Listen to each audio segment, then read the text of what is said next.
Socialiste. Koli linja me njëherë për ty, cilat janë të reja që ke arritur të zbulosh në lidhje me këtë rast.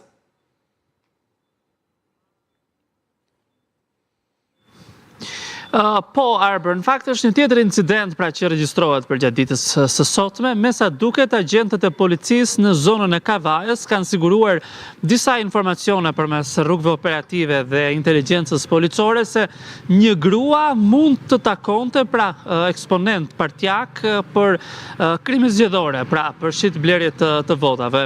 Është ndjekur dhe me sa duket është takuar me ish kryebashkiakun e Kavajës Elvis Roshi në një ambient lokal të zonës së Kavajës. Në momentet që ajo ka dalë pra nga këto ambiente, efektivët e policisë, pra agentët policisë e kanë ndaluar dhe gjatë kontrollit e saj i janë gjetur një listë pra e familjarëve të saj. Sigurisht që është sekuestruar, mbi dyshimet se lista ka qenë e përpiluar për të diskutuar me Elvis Roshi në lidhje me shitblerjet e mundshme të votave. Gjithsesi, të paktën deri pak çaste më parë që unë kam komunikuar me burime pranë policisë të qarkut të Durrësit, më kanë bërë me dije se do të verifikohet në mënyrë të plotë nëse kemi përballë një shitblerje të votave apo jo. Megjithatë, duhet të theksuar fakti se përveç kësaj liste, zonjës në fjalë, pra e cila është identifikuar pra nga ana e policisë si Julie Duda, nuk janë gjetur sende të tjera materiale si provë. Pra nuk janë gjetur para.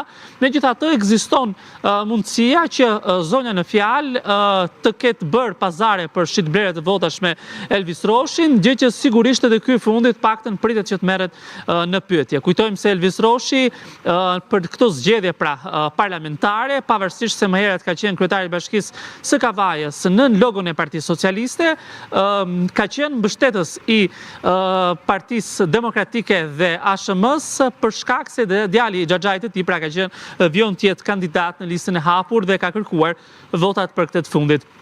Gjithsesi, do të jetë në hetim nga ana e Drejtorisë Vendore të Policisë së Durrësit dhe Komisariatit të Kavajës dhe për të parë nëse do të arrihet të vërtetohet pra një gjë e tillë për shitblerje të mundshme apo në tërësi për krimet zgjedhore në orët në vijim, kur me siguri do të ketë edhe një njoftim zyrtar nga ana e uniformave blu në lidhje me këtë rast.